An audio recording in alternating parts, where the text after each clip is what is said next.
आप सबका हम अपने YouTube चैनल पर हार्दिक स्वागत करते हैं। हमारे चैनल पे आप नए हैं तो चैनल को सब्सक्राइब करके हमारे साथ में जुड़िए। देखिए मित्रों, मैं आप लोगों को कुछ डिटेल देने जा रहा हूँ। ये डिटेल आपके लिए बहुत ही महत्वपूर्ण है। पहली डिटेल आप लोगों को 72,825 को लेकर के मैं देना चाहता हूँ। देखिए, आपको मालूम होगा कि 72,825 के लिए 5 दिसंबर 7 दिसंबर 2012 में आवेदन हुआ था। और आपको अच्छी तरह से मालूम है कि उसमें लगभग 4 अरब रुपए आवेदकों से वसूले गए और उन पैसों का वर्तमान उस समय तत्कालीन अखिलेश यादव की सरकार ने चुनाव प्रचार में जमकर प्रयोग किया और कुछ धनराशि को, है ना, गायत्री प्रसाद प्रजापति जैसे चोर मंत्रियों को देने में भी उन्होंने खर्च किया।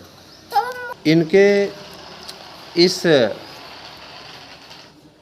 बदमाशी कह लीजिए, चाहे जो कह लीजिए, इन लोगों के निहित स्वार्थ ने आम आवेदकों के लिए रास्ता बंद कर दिया। तो 72,825 के लिए मैं आप लोगों को सजेस्ट करना चाहूँगा।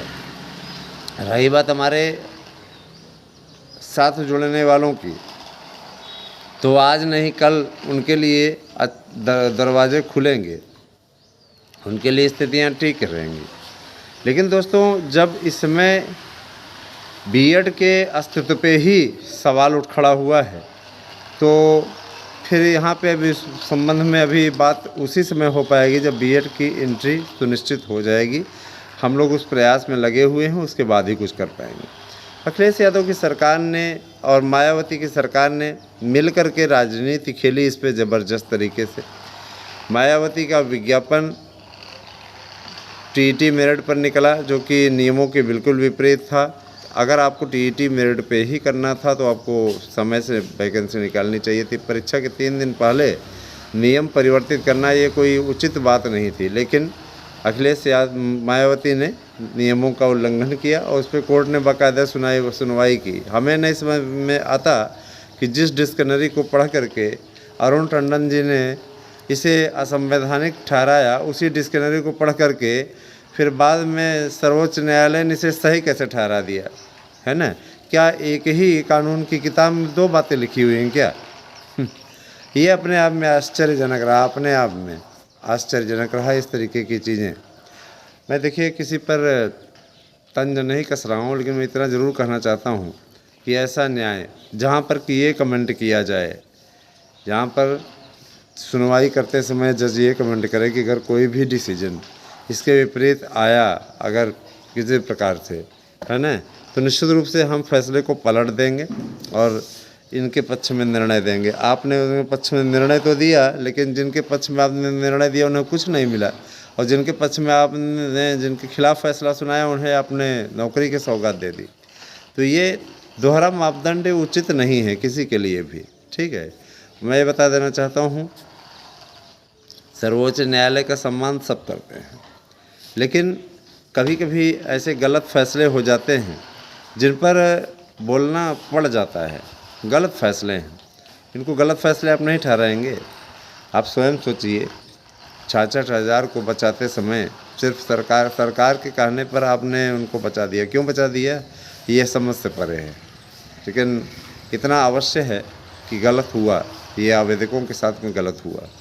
मित्रों, 72,825 के लिए पैसा अखिलेश यादव की सरकार खा गई।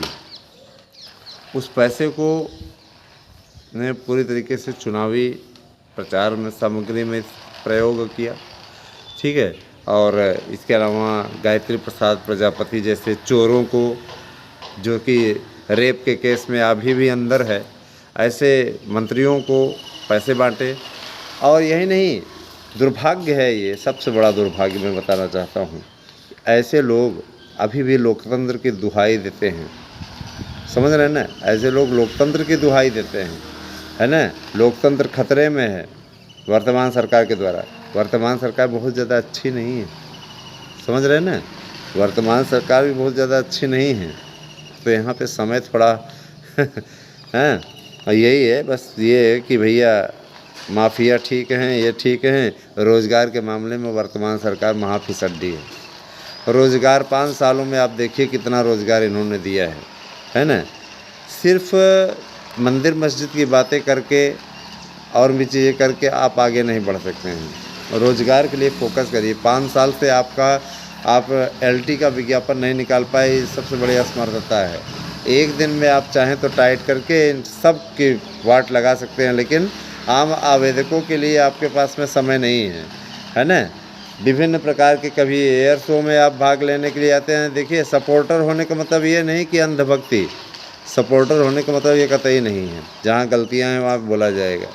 आम बेरोज़गार इस समय किस प्रकार से असमंजस में पड़ा हुआ है। कई तो ऐसे हैं जो कि ओवर एज होने के कगार पे खड़े हुए हैं, है ना। तो सबके लिए सोचना होगा, नहीं सोचेंगे तो उसका खामियाजा भुगतना भी पड़ जाएगा। समझ रहे हैं ना।